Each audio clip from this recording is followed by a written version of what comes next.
Kurbanda asıl olan ilk önce küçük baş hayvanda, büyük baş hayvanda yaş konusunda çok dikkat etmeler gerekiyor. Bugün en çok problemimiz budur.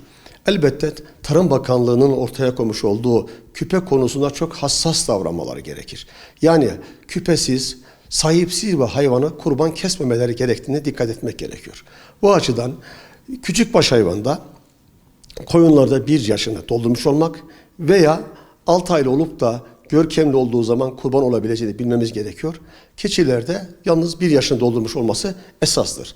Sığırda ise 2 yaşını doldurmuş olması gerekir. Bunun için de ne diyoruz? Kapak açmış olması lazım. Ve 2 yaşını doldurmuş olan kişi tek başına kesebildiği gibi 7 kişi de bu kurbana hisse olarak katılıp kurbanlarını kesebilirler.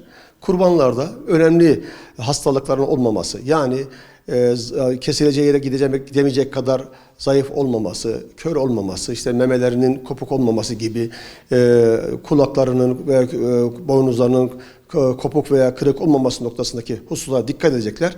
Kurban bir fedakarlıktır. Bu fedakarlık olduğu için kişinin sevdiğinden vermesi esastır. İşine gelmeyen, hoşuna gitmeyen şeyi kurban etmek elbette ki kişinin kendisinin gözü yumuk alamayacağı bir şeyi başkasına ikram etmesi doğru olmadığı gibi Allah yolunda fedakarlık olan bir ibadette de hoşuna giden, sevdiği malını kurban etmesi onun fedakarlığının Allah yolunda olmanın en güzel nişanesi olduğunu bilmemiz gerekiyor. Evet, vekalette kurban konusu gerçekten bugün gündemimizde olması gereken ve üzerinde durulması gereken bir konudur. Kurban ibadeti İslam'ın fedakarlığını, diğer kamlığını paylaşmayı en güzel şekilde toplumun bütün katmanlarına yaymayı öğreten bir ibadettir. Müslümanın dini vecibeleri içerisinde kardeşliğini düşünmeyi ifade eden bir ibadettir. Onun için vekalette kurban da kurbanla kardeşine yaklaşa hakikatini en güzel şekilde ortaya koyuyor.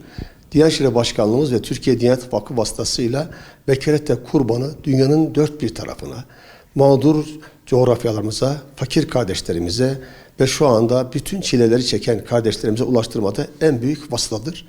Onun için biz kardeşlerimizden, vatandaşlarımızdan kendi kurbanlarını kesmelerle beraber aynı şekilde kardeşlerine düşünüp onlara yaklaşmalarını, onların sıkıntıdan gidemede bir nebze olsun katkı sağlamaları için en azından bir kurbanlarını da vekalet yoluyla Türkiye Diyanet Vakfı aracılığıyla dünyanın hiç aklına gelmediği bölgesine ulaştırmaya vesile olursa gerçekten büyük bir hizmete, büyük bir hayra vesile olmuş olacak ve büyük bir sevabı kazanmış olacaktır.